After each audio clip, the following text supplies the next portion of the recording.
Aliens గ్రహాంతర వాసులు ఉన్నారా? వాళ్ళొచ్చి మనల్ని అటాక్ చేస్తారా? భూమిలానే ఇంకొక ప్లానెట్‌లో కానీ ఎక్కడన్నా జీవరాశి ఉందా? వాళ్ళైతే ఎక్కడున్నారు? దీని మీద చర్చ మళ్ళా బాగా మొదలైంది. ముఖ్యంగా 3 ఐ అట్లాస్ అని చెప్పి ఒక కామెట్ లాంటిది భూమికి దగ్గరగా వస్తుందంట. చాలా ఫోర్స్‌గా వస్తుందంట. అది మన సోలార్ సిస్టమ్‌కి సంబంధించింది కాదు. ఇంటర్‌స్టెల్లార్ స్పేస్ నుంచే వస్తుందంట. చాలా ఫాస్ట్‌గా వస్తుందంట. అయితే ఇది భూమికి దగ్గరగా అక్టోబర్ ఆఖరిలో కానీ, నవంబర్ మొదటి వారంలో కానీ రాబోతుందంట.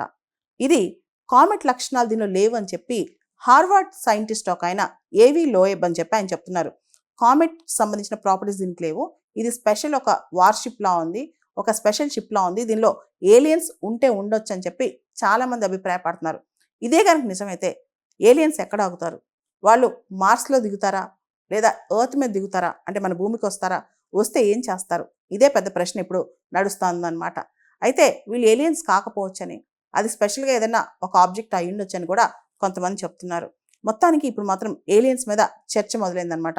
ఇదే విధంగా 2017లో ఓమువామువా అని చెప్పి ఒక కామెట్ దగ్గరకొచ్చి భూమి దగ్గర రాకుండా వెళ్ళిపోయింది ఇంతే ఫాస్ట్‌గా. అదేవిధంగా 2019లో బోరిసో అని చెప్పి ఇంకో కామెట్ కూడా ఇలానే అలజడి సృష్టించింది. కాకపోతే ఇవేమీ నిజం అవ్వలేదనమాట. కానీ ఇప్పుడు మాత్రం బాబా వంగా ఇలా రకరకాల ప్రిడిక్షన్స్ అంటే ఫ్యూచర్ టెల్లర్స్ చాలామంది కూడా 2025లో ఏలియన్స్ భూమి మీదకొస్తారు, మనుషులతో యుద్ధం చేస్తారు, ఇలా కథనాలు చెప్పారనమాట. సో అదే నిజమైతే నిజంగా ఏలియన్స్ ఉన్నారా? ఉంటే వాళ్ళు భూమి మీదకొస్తారా? ఫ్లయింగ్ సాసర్స్ ఇతర కథనాలు నిజమేనా? ఇంతకుముందు కూడా ఇస్రోకి సంబంధించిన అప్పటి చైర్మన్ సోమనాథ్ గారు ఏలియన్స్ ఉండే అవకాశం ఉందని కూడా ఆయన చెప్పుకొచ్చారనమాట. ఇవన్నీ చూస్తే నిజంగా ఏలియన్స్ భూమి మీదకొస్తారా? మనుషులకి ఏమైనా సిగ్నల్స్ ఇస్తారా? వాళ్ళు మనుషులతో ఫ్రెండ్లీగా ఉంటారా? లేదా మనుషులకి వ్యతిరేకంగా ఉంటారా? పోరాడతారా? ఇవే చాలా థీరీస్ నడుస్తున్నాయి ఇప్పుడు ఇంటర్నెట్‌లో. ఇక్కడ 2 చర్చలు నడుస్తున్నాయి. అమెరికాకు చెందిన నాసా వాళ్ళు ఈ మొత్తం 3 ఐ అట్లాస్ ఏదైతే ఉందో దీన్ని కామెట్ అని చెప్పి వాళ్ళు చెప్తున్నారు. అయితే హార్వర్డ్ థియరీ వాళ్ళ కథనం ప్రకారం అంటే ముఖ్యంగా ఏవి లోయబ్ సైంటిస్ట్ కథనం ప్రకారం ఇది కామెట్ కాదని, కామెట్‌కి ఉండాల్సిన లక్షణాలు దీనికి లేవని చెప్తున్నారనమాట.